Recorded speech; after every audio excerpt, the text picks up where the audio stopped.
और मैं प्रार्थना करूं, सजना बुरी बात नहीं है, रोज श्रृंगार करो, पर संसार को दिखाने के लिए, माधव को समझाने और सिखाने के लिए श्रृंगार करो। पर कहना क्या, तुम बॉडी भी बनाओ तो संसार के लिए नहीं, ठाकुर जी के लिए। आहा, फिर कहना क्या, सुखदेव जी वेदव्यास जी कहते हैं, महाराज हमारी समझ में नहीं आया। नारद जी अपने पूर्व जन्म की कथा बताने लगे। व्यास जी, हम पूर्व जन्म में दासी के पुत्र थे। हमारी माँ घर घर जाकर के काम करती थी। बाद में हम ब्रह्मा जी के पुत्र हुए, पहले दासी पुत्र थे। ध्यान से सुनिए, ये बड़ी प्यारी कथा है।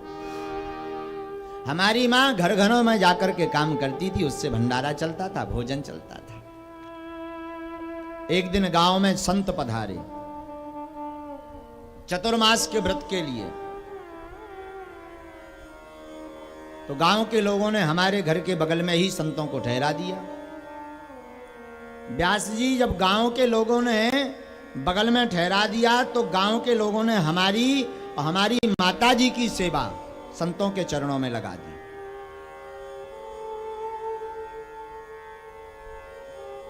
अब हम सेवा करने लगे। सेवा करने लगे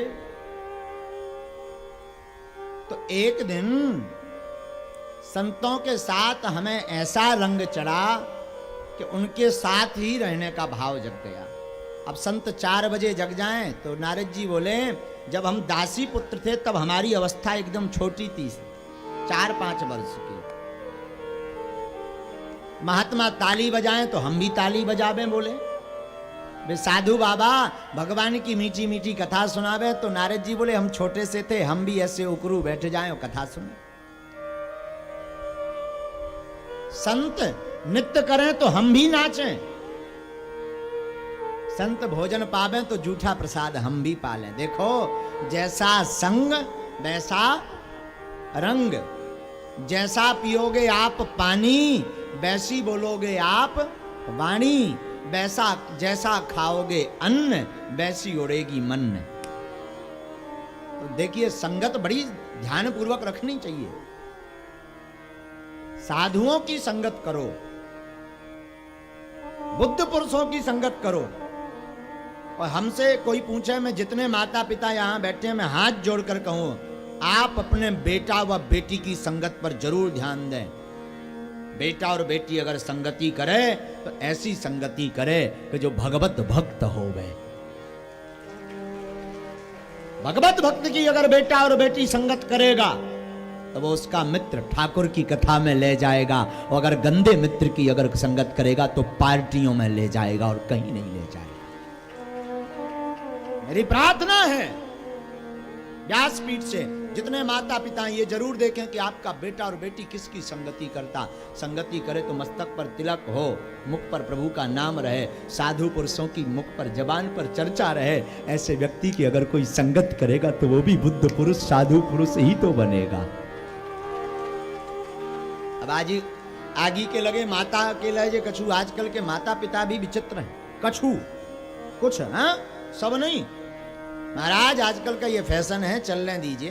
अरे वाह, पर बाद में तुम ही रोते आ जाते। महाराज, ये जितने अनाथालय बन रहे हैं ये उन्हीं माता पिता के अनाथालय बन रहे हैं जिन्होंने बचपन से अपने बच्चों की संगत पर ध्यान नहीं दिया। वही बच्चे क्या करते हैं, माता पिता को अनाथालय में भेजते हैं। आजकल साधुओं की संख्या और अनाथालयों में वृद्ध माता पिता की संख्या बढ़ रही। मैं प्रार्थना करूं प्रत्येक बेटा से, तुम भाग्यशाली हो कि तुम्हारे माँ है या तुम्हारे पिता है। भाग्यशाली हैं जिनके माँ बाप हैं। कई तो संसार में ऐसे हैं जिनके माँ बाप भी नहीं। तुम भाग्यशाली हो। और किसी पत्नी के कहने पर 4 दिन से वो जुड़ी हो और उसके कहने पर तुम माँ बाप को छोड़ देते हो।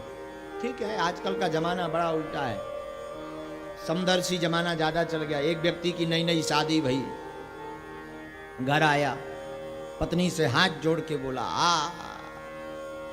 तुम कितनी महान हो। पत्नी ने कहा, क्यों, मैं क्यों महान हूं, हैं? तुम कितनी महान हो, देखो तो मेरे कारण तुमने एक रात में 20 साल जिन माता पिता के साथ रहती थी उन्हें छोड़ दिया। मैं भी समानता दिखाऊंगा और तुम्हारे कारण मैं भी अपने मां बाप को छोड़ूंगा। अरे भाई, समानता दिखाने में मत आप प्रिय। प्रत्येक सासू मां चाहती है कि हमारे घर पर जो बहू आए वो बेटी बनकर आए, और प्रत्येक बहू चाहती है कि हम जिस घर पर जाएं सासू मां मुझे मां जैसा प्यार दे। पर अंतर सिर्फ इतना है, जो बहू जाती है वो बेटी बनकर के नहीं रहती, और जो सासू मां है वो खुद मां बनकर के नहीं रहती। अगर सासू मां मां बनकर के बहू को लाड़ देने लगे और बहू बेटी बनकर के मुंह से मां मान करके मानने लगे तो घर का झगड़ा ही मिट जाए। इतना सा फर्क है मां। प्रार्थना करूं अपने बच्चों को आप स्कूल अंग्रेजी में पढ़ा पाओ ना पढ़ा पाओ, इंग्लिश मीडियम में बेटा को बेटी को माँ बाप पढ़ा पाए ना पढ़ा पाए, पर मैं प्रार्थना करूं अपने बच्चों को रामायण जरूर पढ़ाओ ताकि तुम्हारे बेटा और बेटी संस्कारवान बने। अगर आप रोना नहीं चाहते बुढ़ापे में तो रामायण पढ़ाइए, क्योंकि रामायण में लिखा प्रातः काले उठी के रघुनाथ, काल उठ के रघुनाथ, मातो पिता गुरु नावई माता, मात पिता गुरु नावई माता, रात काल उठे के रघुनाथ, रात काल उठ के रघुनाथ। राम जी प्रातः काल उठते, माता पिता गुरु को प्रणाम करते। जब बेटा और बेटी ये रामायण पढ़ेगा तो वो भी जीवन में अनुसरण करेगा। हाँ जी या ना जी? अब आजकल जो आ गई टीवी, अब टीवी बीबी गई, अब आगी को लगो जो आ गो धपच्चा, लगो अंगूठा सरकावे दिन ना रात लगो। ये मोबाइल में इतना घिस गो आदमी, बाथरूम जाता मोबाइल ले जा, भीतर बाथरूम जा रहा सफर में मोबाइल संगे ले जा, और ऐसा बार बार चेक कर रहा हो जैसे छोटे बच्चा को माताएं चेक करती हैं कहीं ये गंदा तो नहीं हो गया। अब बार बार ऐसे ही आदमी मोबाइल है चेक कर रहा हूं, कछुआ तो नहीं गाओ, इकट्ठो देख लिये शाम के, क्या दिक्कत है? इस मोबाइल ने बर्बाद कर दिया हमारे बच्चों को। जिसने भी बनाया है हम उसे इनाम देने वाले। हाँ बर्बाद कर दिया है साहब, बर्बाद कर दिया। और अच्छा हाँ, अब मोबाइल से ध्यान आया, बेटा और पिता दोनों का अगल बगल कमरा, पिता व्हाट्सएप पे पूछ रहा बेटा पढ़ाई कर, अब वो यहां से जवाब दे रहा पापा पढ़ रहा हूं। उधर से बोल रहा है पिता झूठ मत बोल, है बगल में तू चला जाना, लेकिन नहीं झूठ मत बोल, व्हाट्सएप पर लिख रहा। वो कह रहा नहीं पापा सच। पिता भेज रहा एक चांटा, चांटा मारूंगा, और लड़के ने भी रोने वाले वो भेज दिए, न चांटा घला ना वो रोया, काम हो गया। ये मोबाइल का चमत्कार। एक हमारे संत जी बड़े अच्छे थे, उनके पास कोई व्यक्ति आया, बोले महाराज आप हमारी बेटी की शादी में नहीं आए। बोले तुमने कार्ड ही नहीं भेजा। तो बोले तो क्या हुआ, शादी तो हो गई ना। बोले नहीं नहीं नहीं, हमने आपके यहाँ पर आपकी जब बच्ची थी, जब आप संत नहीं थे तब हमने वो दिया था उपहार, व्यवहार जिसे कहते हैं, तो आपको भी व्यवहार देना चाहिए ना। तो बोले हम तो नहीं आए थे पर हमने व्यवहार भेज दिया था। बोले कहाँ? बोले तुमने कार्ड कहाँ भेजा था? बोले व्हाट्सएप पर। बोले हमने व्हाट्सएप पर ही 1100 लिख कर भेज दिए थे। ना पहुंचे हो तो बताओ, मैं फिर डबल करके भेजूं। तो सदुपयोग तो बढ़िया कुछ लोग कर लेते हैं, ऐसा नहीं मोबाइल का सदुपयोग है। खोलिए यूट्यूब खोलें, भगवान की कथाएं सुने, बागेश्वर धाम का दरबार देखें, निकालें, उसमें डालें बागेश्वर धाम सरकार, उसको दबाएं, जुड़े, कथा सुने, भजन सुने। लेकिन इसको सुन कौन रहा? कोई गंदी बात करे तो रातों भर नींद नहीं आती, गंदी गंदी बात में बोलो रातों भर नींद नहीं आएगी। अरे बोलो नहीं थोड़ा हो। और कोई भगवत चर्चा करे तो कथा होत के बीच में पाप उठे अकुल, या ऊंगे या लड़ पड़े, या उठ के भग जाए। हैं? कथा के बीच में पाप अकलाते हैं तो या तो सोने लगेंगे, या बगल वाले की चोटी तानेंगे, हैं? या शर्ट तानेंगे, और ज्यादा काम नहीं चलेगा तो लड़ पड़ेंगे और उठ करके भग जाएंगे। तो देखो, मैं प्रार्थना कर रहा हूं, अपने बेटा और बेटी की संगति पर ध्यान दो। बेटा और बेटी की संगति किसी भगवत भक्त के साथ हो। नारद जी कहते हैं, हमारा पूर्व जन्म में संगति साधु संतों के संग हो गई।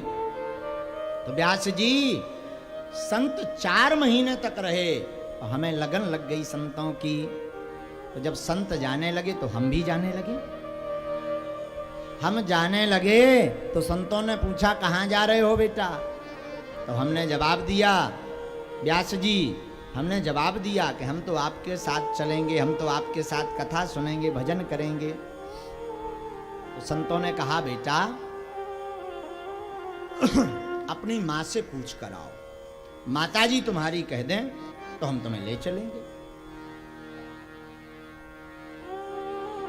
नारद जी बोले, हमें ये तो पता था कि हमारी माँ हमें आज्ञा देने वाली नहीं है। हमने कहा, महाराज माँ तो कहेंगी नहीं। तो संतों ने क्या किया कि माला दे दी और मंत्र दे दिया, बेटा जब तक माताजी आज्ञा नहीं देती तब तक ये माला लो, घर पर भजन करो। हम माला लेकर के आ गए, घर पर बढ़िया भजन करने लगे। और माताजी की धड़कन तेज है गई। माताओं को चिंता नहीं है, बेटा डकैत बन जाए कोई दिक्कत नहीं, बेटा चोर बन जाए कोई दिक्कत नहीं, बेटा फदाली बन जाए कोई दिक्कत नहीं, बस बेटा बाबा ना बन पाए, बाबा में दिक्कत है। माताओं की एक ही चिंता होती। तो जहां नारद जी बोले हमने 4-5 माला सुबह शाम जपना शुरू की, सो माता जी की धड़कन तेज है गई कि हे भगवान कहीं बेटा बाबा ना बन जाए। उसी समय एक ज्योतिषी जी घर आए। तो ज्योतिषी के पांव पकड़ करके हमारी मैया बोली, व्यास जी महाराज और तो आपकी कृपा से सब कुछ बढ़िया है, अब तो हमारे छोरा को ब्याह हो जाए, रुनक झुनक करती हुई छोटी सी दुल्हनिया घर में आ जाए, बस आनंद आ जाएगा। नारद जी बोले, महाराज हम भीतर बैठे बैठे सुन रहे थे, हमने सोचा कि मैया कह रही विवाह हो जाए, हम तो सोच रहे कि मैया कब ऊपर जाएं, कब हम संतन के पास जाएं। और मैया तो एक और गले में घंटी फंसा रही शादी की। ये शादी बर्बादी का घर है, जिसकी नहीं भई वो भी रो रहा, जिसकी हो गई वो भी रो रहा। हाँ, रो दोनों रहे। अच्छा, जितने पुरुष बैठे हैं बताओ, शादियों से, अपनी अपनी शादी से कौन कौन खुश है? बहुत। बाकी नाखुश केवल 4 लोग। ये 4 भी प्रेशर में उठाए होंगे क्योंकि बगल में बैठी होगी तो घर पे बेलन चिमटा दे, बेलन दे चिमटा। हाँ, लो, शादी से कोई खुश नहीं। बात भी सही है। अच्छा अब सुनो ना, जब नई नई शादी होती ना तो पहले साल तो घरवाली लगती है चंद्रमुखी। महाराज मेरी पत्नी बड़ी सुंदर है, चंद्रमा के समान मुख है, तो पहले साल लगती चंद्रमुखी। 2-3 साल चेहरा देखता रहे, फिर लगती भद्रमुखी, भद्दा चेहरा। 2-3 साल गुजर जाए तो भद्रमुखी, और 4-5 साल गुजर जाए और जब वो पप्पू पैया छोटे छोटे हो जाएं, वो भीतर से चिल्लाएं, ओ पप्पू के पापा देख पप्पू रो रहा, तो पहले साल चंद्रमुखी, फिर भद्रमुखी, पर 5वें साल ज्वालामुखी नजर आती है। हाँ, तो नारद जी कहे, महाराज हम तो सोच रहे थे कि कब मैया जी ऊपर जावे और कब हम जो है संतों के पास जावे, पर महाराज तो शादी की एक और घंटी गले में डाल दी मैया। तो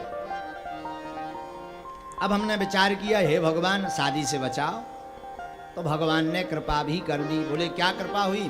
बोले मैया शाम को एक गौशाला में गई और गौशाला में गौ माता का गोबर बटोर रही थी, तब तक एक काले नाग ने डस लिया और नाग के काटने से मैया मर गई। जब मैया मर गई तो हमें गांव वालों ने बताया, लाला तेरी मैया मर गई। तो नारद जी बोले हमें बड़ी खुशी भई, भगवान को धन्यवाद दिया, जय हो आपने जल्दी सुन ली। नारद जी बोले महाराज हमें इतनी खुशी हुई कि मन हुआ 2-4 ठुमका लगा लें, नाच लें, पर विचार किया कि लोग क्या सोचेंगे कि मां के मरने पर ये नाच रहा, तो अपने आप को संभाला। व्यास जी जितनी संपत्ति थी हमने सारी संपत्ति बेच करके माता जी की अंत्येष्टि में लगा दिया। ध्यान से सुनना, बड़ी अच्छी कथा है।